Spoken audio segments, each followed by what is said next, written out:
Pessoal, esse aqui é o pastor Daniel Guanais. Para muitos, um conhecido já. Ele é pastor da Igreja Presbiteriana do Recreio, que fica lá no bairro do Recreio. Conheço o Daniel Guanais também antes de vir aqui para o Rio. E, Daniel, que alegria poder contar com a sua presença aqui.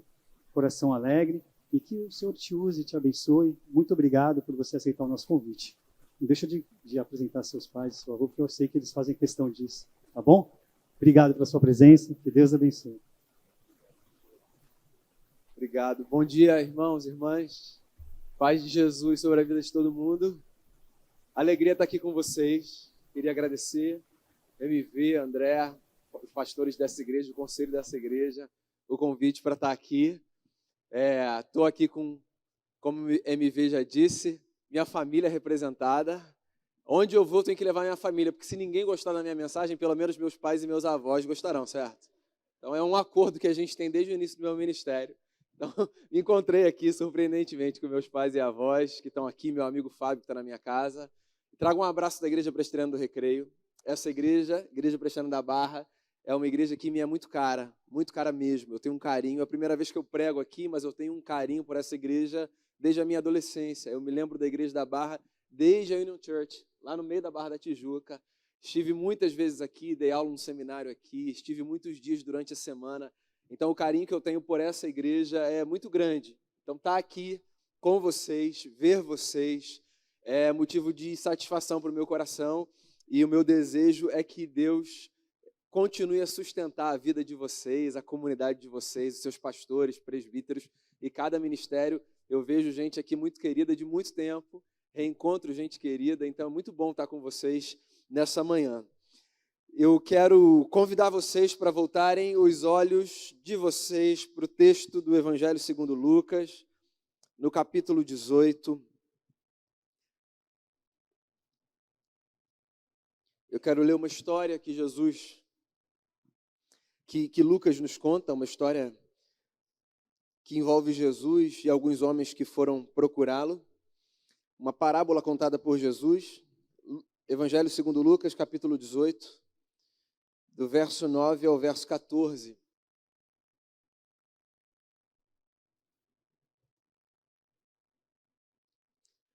Diz assim o texto sagrado, olha só.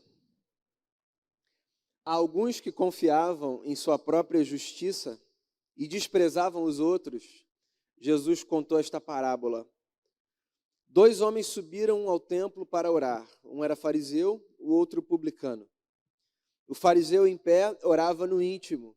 Deus, eu te agradeço porque não sou como os outros homens, ladrões, corruptos, adúlteros, nem mesmo como este publicano. Jejuo 2 vezes por semana e dou o dízimo de tudo quanto ganho. Mas o publicano ficou à distância. Ele nem ousava olhar para o céu, mas batendo no peito dizia, Deus, tem misericórdia de mim que sou pecador. Eu lhes digo que este homem e não o outro foi para casa justificado diante de Deus, pois quem se exalta será humilhado e quem se humilha será exaltado. Palavras de Jesus registradas por Lucas, nosso irmão na fé, e eu tenho certeza que são palavras para abençoar o nosso coração. Vou contar uma coisa para vocês. Eu fico fascinado sempre que eu olho para os evangelhos e me deparo com as pequenas histórias contadas por Jesus. Pequenas histórias, né? São histórias que, se lidas, como eu acabei de fazer, não levam 2, 3 minutos. Mas que não deveriam ser, por conta disso, pela velocidade com a qual a gente pode lê-las, desprezadas. Porque são pequenas histórias, mas cheias de grandes lições para a nossa vida.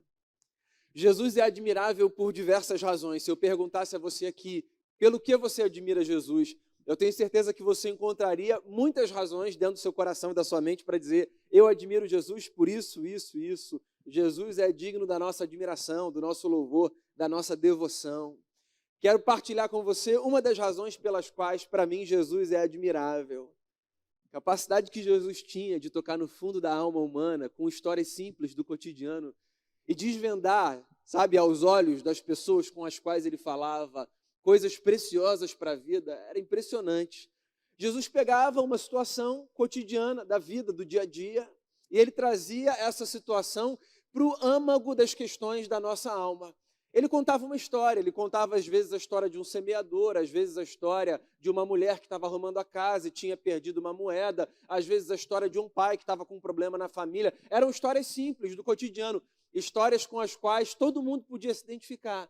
E nessas histórias simples e rápidas que ele contava, ele tirava algumas lições, algumas pérolas que eram muito preciosas para a vida e que continuam sendo para a minha vida e para a sua vida. E aqui a gente tem mais uma dessas histórias. Deixa eu dar uma dica para você. Sempre que você estiver diante das histórias de Jesus, faça a si mesmo na sua leitura 2 perguntas. Para quem Jesus contou essa história e motivado pelo que Jesus contou essa história. Porque essas 2 perguntas nos ajudarão a entender a lição que Jesus quer nos oferecer quando conta a história que conta. Então, por exemplo, essa história aqui que Jesus conta, que a gente conhece como a parábola do fariseu e do publicano, é uma história que foi contada por Jesus para responder a alguns homens que confiavam demais em si, na sua própria justiça. Então, com essa informação, a gente já tem um caminho aqui interessante para entender que tipo de problema Jesus está querendo resolver. Jesus está querendo resolver o problema de uma gente que, quando olha no espelho, bate no peito e diz assim: esse cara sou eu. Você conhece gente assim? Gente que tem certeza que a vida gira em torno do seu umbigo. Gente que tem certeza que se chegou onde chegou, que se tem o que tem, se fez o que fez, tudo isso é resultado apenas dos seus próprios esforços. Tem gente que confia muito em si, a ponto de achar que não precisa de mais ninguém, a ponto de tratar, inclusive, pasme você, Deus como um adereço na sua existência. Então Jesus conta essa história para identificar esse problema, que é um problema que, se a gente não tomar cuidado, toma conta do nosso coração. O problema de nós nos acharmos especiais demais, bons demais, melhores do que os outros. E aí Jesus conta essa história criando aqui um cenário fictício. E ele diz assim: 2 homens foram ao templo para orar. 2 homens. Num domingo de manhã, eu estou aqui criando a minha própria história. Saíram das suas casas, cada qual da sua, se dirigiram para um espaço como esse, que nos acolhe, que nos abriga. E foram lá falar com Deus, fazer uma oração, prestar o seu culto. E aí Jesus especifica quem eram esses homens. E ele diz assim: um desses homens era um fariseu. O outro destes homens era um publicano. Que talvez, para mim e para você, que estamos distantes dessas histórias, ou dessa em particular, assim, 2 milênios, e culturalmente mais distantes ainda, talvez essas informações não sejam informações muito importantes, muito relevantes, mas elas fazem todo sentido, e a gente precisa entender quem eram esses homens. Quem era o fariseu e quem era o publicano, no contexto religioso de Jesus. Então, deixa eu explicar para você aqui rapidinho quem eram esses homens. O fariseu era um sujeito que pertencia a um grupo religioso que, nos dias de Jesus, tinha ganhado uma espécie de fama de serem os detentores da verdadeira religião. Então, os fariseus eram, nos dias de Jesus, esses homens para os quais os outros homens olhavam e diziam: eu quero ser como esse cara. Nós hoje temos uma conotação do termo fariseu como sujeito hipócrita, certo? Foi Jesus quem desnudou essa realidade. Mas nos dias de Jesus, quando alguém pensava num fariseu, pensava na figura desse sujeito que era o modelo da religião, o sujeito exemplar, o homem a ser imitado, o sujeito que carregava em si essa virtude de ser alguém com o coração aberto para Deus, que cuidava das coisas de Deus. Um exemplo de vida, esse era o fariseu. Então, na história de Jesus, um dos camaradas que se dirigem ao templo para orar é um fariseu. Um sujeito para quem todo mundo pode olhar e dizer: eu quero seguir esse modelo de vida, eu quero imitar esse cara. A outra personagem na história que Jesus conta é um publicano, que representa exatamente a antítese do que o fariseu representa no contexto de Jesus. Quem era o publicano nos dias de Jesus? O publicano era um judeu, tal qual Jesus e os seus pares, que tinha sido simplesmente selecionado pelo império para coletar os impostos dos seus irmãos de raça, para que o tributo fosse pago, então, ao imperador. O publicano era, por isso, visto não como um modelo de religiosidade, de compromisso com Deus, mas como um traidor da sua própria gente, da sua própria religião, dos seus próprios costumes. O publicano era diferente do fariseu, o modelo de vida a não seguir. Então, o publicano era, nos dias de Jesus, o camarada para quem todo mundo olhava e dizia assim: eu preciso olhar para esse cara para eu me lembrar o tipo de vida que eu não quero seguir. Então, esses dois camaradas estão indo para o mesmo lugar. Dois homens indo para o mesmo lugar para fazer a mesma coisa. Só que cada um fez uma coisa radicalmente distinta da outra. Por quê? Tem uma coisa interessante aqui que eu acho que vale a pena a gente tirar para a nossa vida. Nós podemos estar todos aqui no mesmo lugar, com o mesmo propósito, e em chegando aqui, nós podemos fazer caminhos completamente distintos uns dos outros, certo? Porque o lugar é o mesmo, o propósito é o mesmo, mas o nosso caminho quem faz é a gente, e ninguém faz igual a gente. O lugar é o mesmo, o prédio. O objetivo é o mesmo, orar. Mas cada um pode fazer o seu caminho aqui à sua própria maneira. E os nossos caminhos aqui, sem que as pessoas nos vejam, podem nos levar para destinos completamente diferentes. Essa é uma coisa muito curiosa da vida. A gente pode se dirigir para os mesmos lugares, dizendo que a gente quer fazer a mesma coisa, mas percorrer trajetórias completamente distintas e encontrar destinos completamente distintos também. Por quê? Porque a única possibilidade que você tem de encontrar o seu próprio caminho é fazendo-o por si. Ninguém pode fazer o seu caminho por você. As pessoas podem te pegar pela mão e te trazer para esse lugar. As pessoas podem dizer para você o seguinte: eu vou te levar para lá para você falar com Deus. Mas o caminho que você faz quando você chega nesse lugar para fazer o que as pessoas disseram que você tinha que fazer, é um caminho que só você consegue fazer, certo? Porque ele está dentro de você. Eu estou falando do caminho da oração, que esses dois camaradas fazem quando eles chegam no templo. Porque o que o texto diz, veja só, você deve conhecer essa história, é que esses dois camaradas, o modelo da religiosidade e o modelo da antítese da religiosidade, quando eles chegam no templo, no mesmo lugar, para fazer a mesma coisa, uma oração, eles fazem duas coisas completamente distintas, cada um escolhe um caminho. O fariseu, que era o modelo da religiosidade, escolhe fazer um caminho da autojustificação. Ele escolhe gastar o seu tempo com Deus, fazendo uma oração na qual ele diz para Deus que sujeito ele é, e ele diz para Deus que sujeito ele é, fazendo questão de dizer que ele não é como os outros sujeitos, muito piores, muito pecadores e problemáticos. Você sabe que eu fico olhando para esse texto e eu fico dentro de mim dizendo uma coisa que eu acho que é importante que você diga para você também. Eu não posso desperdiçar a minha vida, que é tão preciosa, tentando representar diante de Deus, que é quem me conhece mais do que eu me conheço, e criar uma espécie de personagem que está distante da realidade da minha vida. Eu não posso desperdiçar a minha vida assim. Esse camarada está diante de Deus, dizendo assim: Senhor, eu quero te agradecer porque eu não sou como os outros, porque eu sou certo, porque a minha vida é justa, porque eu não tenho problema. Sabe, em outras palavras, o que ele está dizendo é isso. Ele está parando diante de Deus, que é quem o conhece, e ele está tentando representar diante de Deus uma personagem que não condiz com a realidade. Porque se você olhar para as palavras aqui dessa história, que representam a oração do fariseu, eu tenho certeza que você vai chegar à mesma conclusão que eu. Essas palavras não condizem com a realidade. Talvez com uma realidade que a gente pretenda construir aos olhos dos outros. A vida é engraçada, né? Diante dos outros, às vezes a gente pode pretender ser alguma coisa que a gente não é. A gente consegue vestir algumas máscaras, certo?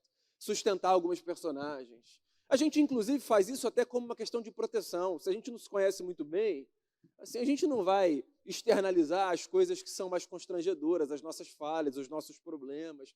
Não foi essa brincadeira do MV aqui com o Fábio? Não conversem com o Fábio, ele sabe coisas a meu respeito. Que a intimidade nos expõe. Mas, num primeiro momento, a gente se protege. A gente faz isso aqui, ó. Mas eu olho para o texto e eu fico me perguntando o que leva uma pessoa a desperdiçar o seu tempo diante do eterno, fazendo uma oração que não condiz com a realidade. Que tipo de pessoa é essa? Que infelicidade de caminho é esse? Que jornada é essa? Diante de Deus, que é quem conhece a gente. Você lembra do Salmo? Senhor, o Senhor me conhece, o Senhor me fez no ventre da minha mãe. Não tem nenhuma palavra que tenha chegado aos meus lábios ainda que o Senhor não conheça.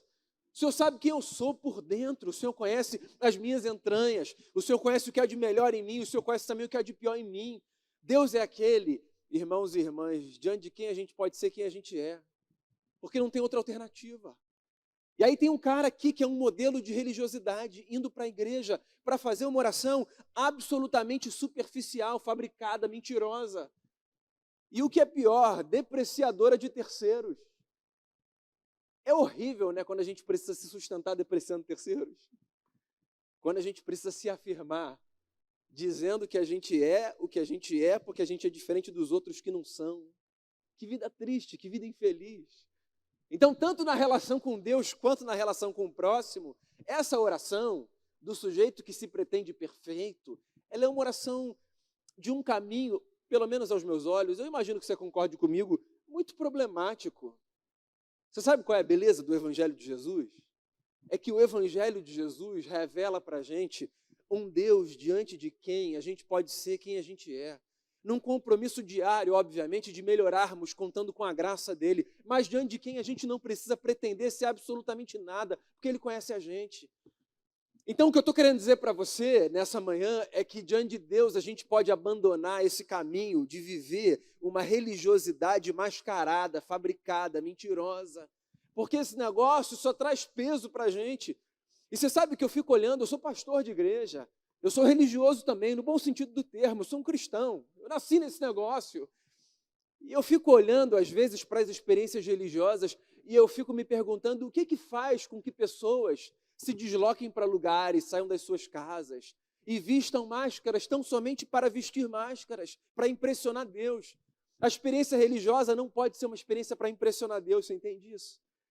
A experiência religiosa precisa ser, na nossa vida, uma experiência que nos leve a viver com transparência diante do Eterno. E aí está aqui um sujeito que é um modelo de religiosidade, fazendo uma oração mentirosa e violenta. Mentirosa porque ele está apresentando para Deus um negócio que ele não é. E violenta porque ele está gastando esse tempo para apontar para o outro e dizer, ó, esse outro que é problemático, pecador, adúltero, ladrão, etc, etc, etc. Então você me dá licença de dar um conselho para você, que é um conselho que eu dou a mim também, diante do espelho, sabe? Ou que eu permito que outros me deem. Viva a sua vida com Deus, com transparência e com o próximo, com humildade. Viva assim. É o caminho mais bonito que você vai fazer sempre que você sair da sua casa, se dirigir para esse lugar ou para qualquer outro para falar com o Eterno. Seja transparente diante de Deus. É libertador, libertador. Seja quem você é diante de Deus. Abra o seu coração diante de Deus. Deixe Deus sondar o seu coração.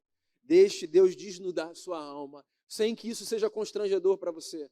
Sem que isso lhe pareça um problema. Seja quem você é diante do Eterno. Tire esse peso, sabe, de uma religiosidade que se propõe para acachapar, para trazer, assim, angústia, dor. Porque do que a gente precisa?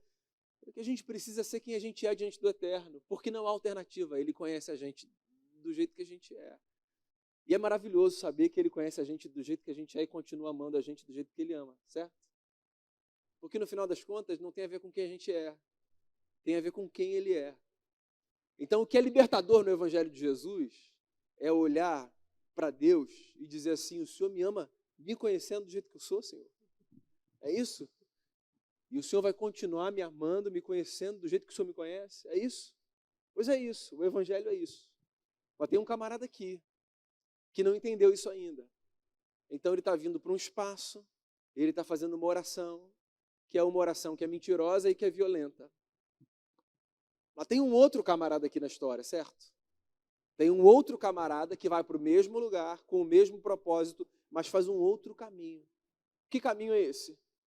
O caminho da integridade. E o caminho da integridade, veja bem, que fique muito claro para você, não é o caminho da perfeição. O caminho da integridade é o caminho da inteireza. O sujeito íntegro não é o sujeito perfeito. O sujeito íntegro é o sujeito inteiro. Esse outro camarada aqui, que é o publicano, quando ele para no mesmo lugar que o fariseu e faz uma oração, a oração que ele faz é a oração de um sujeito íntegro. Por quê? Porque ele se apresenta por inteiro diante de Deus, dizendo quem ele é, sem constrangimento, sem vergonha. Na verdade, constrangido diferente do outro, né? Constrangido por saber que Deus, na sua grandeza, o acolhe na sua miséria. Olha a oração que ele faz. É o que ele diz aqui. À distância, ele nem olhava para o céu, batia no peito e dizia, Deus, tenha misericórdia de mim, porque eu sou um pecador. Esse é o caminho da integridade. Do sujeito que está ali, sabe quem é, sabe a fama que tem, mas está ali. E não está ali para vender para Deus um negócio diferente da realidade. Está ali para dizer, Senhor, eu preciso da tua misericórdia. É disso que eu preciso. Eu preciso ser acolhido pela tua misericórdia, Deus. Para a minha vida avançar, eu preciso disso todos os dias. Eu precisei disso ontem, eu preciso disso hoje, e eu vou precisar disso amanhã, porque não tem a menor possibilidade da minha vida avançar se não for em sendo acolhido pela misericórdia do Senhor. Essa oração, irmão, irmã, é a oração da integridade, da pessoa que olha para si, que conhece as suas fragilidades e fraquezas, mas que insiste em viver de maneira inteira diante de Deus, assumindo para Deus o que é. Veja bem, não aceitando a sua condição, se sabe que pode melhorar, mas dizendo, Deus, quem eu sou é isso, eu sou essa pessoa, e eu conto com o Senhor, e eu conto com a graça do Senhor, e eu quero fazer esse caminho, de parar diante de Ti todos os dias e dizer, ó Eterno, tenha misericórdia de mim. Essa oração é a oração da integridade, é a oração que a gente precisa aprender a fazer. Não sei quanto tempo você tem de igreja. Às vezes as pessoas que estão acabando de chegar na igreja, elas, numa conversa, dizem coisas do tipo, eu ainda não aprendi a orar. Pastor, eu ainda não sei como é que é esse negócio. O que eu falo, o que eu não falo, como eu chamo, como eu não chamo. Eu acho engraçado esse negócio de o sujeito achar que ainda não aprendeu a orar. Porque ele pressupõe que existe uma oração certa que geralmente é muito sofisticada a se fazer, certo? Que é aquela oração com os termos específicos, com aqueles vocativos maravilhosos, com aquela ordem litúrgica. Quando, no fundo, qual é a oração certa a se fazer? É a oração que é feita na integridade de uma alma que para diante de Deus e conversa com um pai, porque foi assim que Jesus nos ensinou a chamá-lo, certo? E conversa com um pai expondo o que está no coração. Se longa ou curta, se com termos sofisticados ou simples. A oração certa é a oração que expressa a realidade de um coração que se percebe carente da misericórdia de Deus. É isso. Essa é a oração que a gente precisa fazer todos os dias. Senhor, tenha misericórdia de mim. Tenha misericórdia, que a tua misericórdia me acolha. Inclusive, não sei se você sabe disso, tem uma coisa muito bonita nas tradições de Israel sobre a verdade da misericórdia. Havia duas palavras que os judeus usavam no hebraico para falar da misericórdia de Deus. Uma delas é a palavra que aparece nas Lamentações de Jeremias, nas quais o profeta, você deve conhecer esse texto que é o mais famoso, diz assim, as misericórdias de Deus não têm fim, elas se renovam todas as manhãs, certo? Você sabe que tem uma coisa bonita aí nessa poesia. Misericórdia, a palavra que é usada aí nesse texto, é a expressão hebraica raham, que é a mesma expressão que significa ventre. A poesia do profeta é uma poesia que diz que em Deus existe um ventre que nos acolhe todas as manhãs para nós renascermos. Tal qual uma mulher tem um ventre no qual acolhe a criança que haverá de nascer, Deus tem em si um ventre que nos acolhe todas as manhãs e que possibilita o nosso renascimento. Esse ventre divino é chamado de misericórdia. Então, o que o profeta está dizendo nas suas lamentações e que Jesus conta para a gente aqui nessa história, através da oração do publicano, é que em Deus existe um espaço para o qual nós podemos correr todos os dias, para que a nossa vida possa renascer, porque essa é a única possibilidade da gente permanecer aqui, dia após dia, encontrando em Deus essa disposição que nos possibilita renascer. Porque na vida, irmãos e irmãs, vocês sabem disso, eu sei também, a gente precisa renascer muitas vezes, em face dos erros que a gente comete, das escolhas equivocadas, dos vacilos, conscientes ou inconscientes, intencionais ou não, a gente precisa todos os dias encontrar esse espaço em Deus que nos possibilita renascer.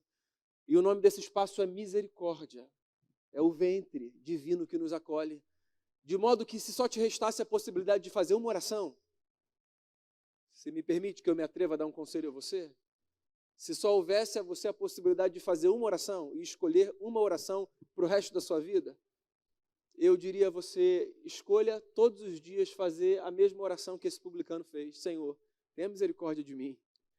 Porque na vida a gente precisa de muitas coisas, eu sei disso. Mas de poucas coisas, talvez de nenhuma, a gente precise tanto quanto da misericórdia de Deus. O resto a gente corre, não é isso? Misericórdia de Deus, essa disposição divina de permitir que a nossa vida seja renovada todos os dias, quantas vezes forem necessárias. Como é que a história termina? A história termina dizendo que um homem dos dois voltou para casa condenado e o outro voltou para casa justificado. Como você já leu a história muitas vezes, você não se surpreende. E como inclusive fariseu na sua cabeça é sinônimo de o hipócrita, você não se surpreende. Mas quem ouviu essa história pela primeira vez tomou um choque de consciência. Como se estivesse dizendo o seguinte para si mesmo ao final da história de Jesus: então, aquele camarada que eu sempre admirei é o que está perdido? E o outro que eu achava que estava perdido é o que serve para mim de modelo?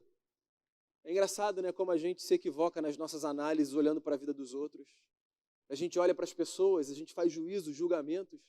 A gente condena pessoas que a gente não conhece, histórias que a gente não conhece. A gente não conhece o coração de ninguém. De modo que é um desperdício a gente olhar para Deus e pretender ser uma coisa que a gente não é, e olhar para o próximo e achar que o próximo é mais pecador do que a gente. É um desperdício de vida. Quando você vier para a igreja orar, ou quando você for para qualquer lugar conversar com Deus, lembre-se dessas duas coisas. Você não precisa pretender ser nada diferente do que você é, e você não precisa gastar o seu tempo provando para Deus porque você é melhor do que terceiros. Gaste esse tempo precioso que você tem fazendo a única oração que nós deveríamos fazer se só nos restasse uma. Senhor, tenha misericórdia de nós. Nós precisamos desse ventre que nos acolhe e nos possibilita renascer. E a boa notícia é que sempre que a gente clama por misericórdia, a gente encontra misericórdia. Porque mesmo quando a gente não clama por misericórdia, a gente encontra misericórdia. Porque não depende de quem a gente é e do que a gente pede. Depende de quem Deus é. E Deus é isso, misericórdia. Então a minha oração, amigo e amiga, Igreja Presbiteriana da Barra, igreja que me é tão cara, é que todos os dias vocês encontrem da parte de Deus misericórdia. Aqui nesse espaço e onde vocês estiverem, cada qual na sua casa, no seu trabalho. A minha oração é para que todos os dias essa disposição divina de nos possibilitar renascer e refazer a vida venha sobre vocês. A minha oração é para que eu, você e todo mundo, para que todo mundo abandone essa religiosidade problemática que faz com que a gente ache que a gente precisa pretender ser diante de Deus alguma coisa diferente do que a gente é.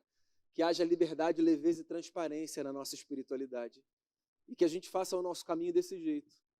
Sem ser um ator diante do eterno, nem um agente de violência contra terceiros.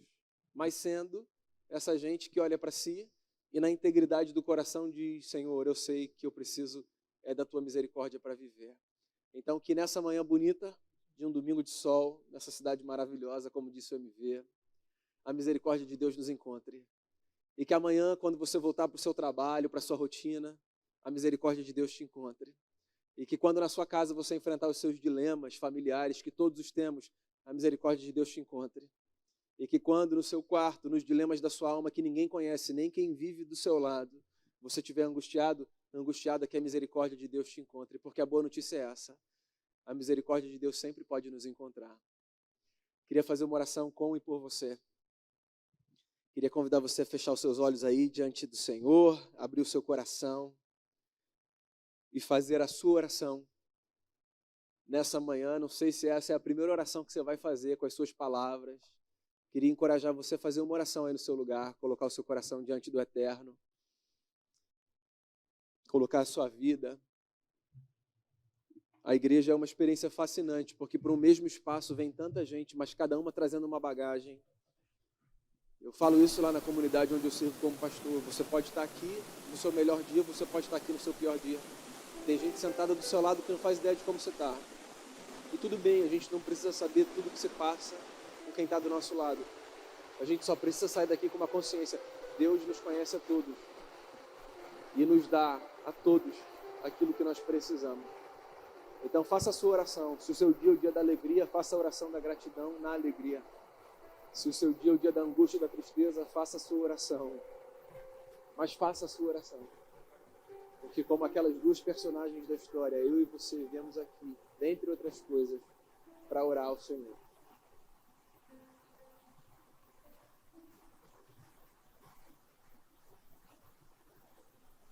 Senhor Jesus, aqui estamos como irmãos e irmãs de fé, como família de Jesus, como gente que se encontrou com o Evangelho da Graça, como gente cujo coração foi alcançado por esse amor arrebatador, que é o amor do Senhor.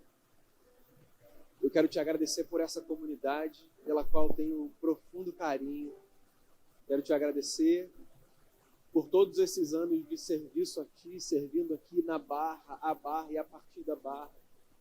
Por cada pessoa, pelos seus pastores, conselho, pelos membros que compõem cada ministério. Quero te agradecer por cada vida. Quero pedir, como peço pela igreja onde sirvo como pastor, que essa igreja se encontre todos os dias com a tua misericórdia. Que essa igreja seja acolhida todos os dias por esse ventre divino que nos refaz, que nos devolve para a vida. Porque é o que diz lá a poesia, as misericórdias do Senhor, elas não têm fim. Elas se renovam todas as manhãs. Agora eu quero orar não apenas pela igreja como um todo, mas por cada irmão e por cada irmã, sobretudo aqueles que nessa manhã se sentem distantes da tua misericórdia, ainda que ninguém esteja, mas às vezes a gente se sente distante desse ventre divino. Eu queria pedir, acolha, chegue perto, dê a sensação de que o Senhor está junto, renove a confiança, a dependência. Quero pedir, livre-nos da tragédia de sermos personagens diante de ti e de sermos violentos contra os próximos na nossa oração. Que a gente saiba, a gente é pecador e a gente precisa da tua graça e da tua bondade. Então, renove o nosso coração e a nossa disposição de servir a ti, reconhecendo quem a gente é e admitindo que no final das contas não tem a ver com o que a gente é capaz de fazer para impressionar o Senhor e ganhar o teu amor. Tem a ver com essa verdade arrebatadora. O amor do Senhor é maior do que tudo, é insistente, persistente e nos acompanhará até o fim. Então que a tua palavra fique gravada no nosso coração e na nossa mente. Que não apenas hoje, mas amanhã, quando a gente voltar para a rotina da nossa vida, a gente se lembre, a misericórdia do Senhor é aquilo que a gente precisa. Essa é a oração que eu faço por mim, por cada irmão e por cada irmã, em nome e por amor de Jesus, o nosso Senhor. Amém. Amém.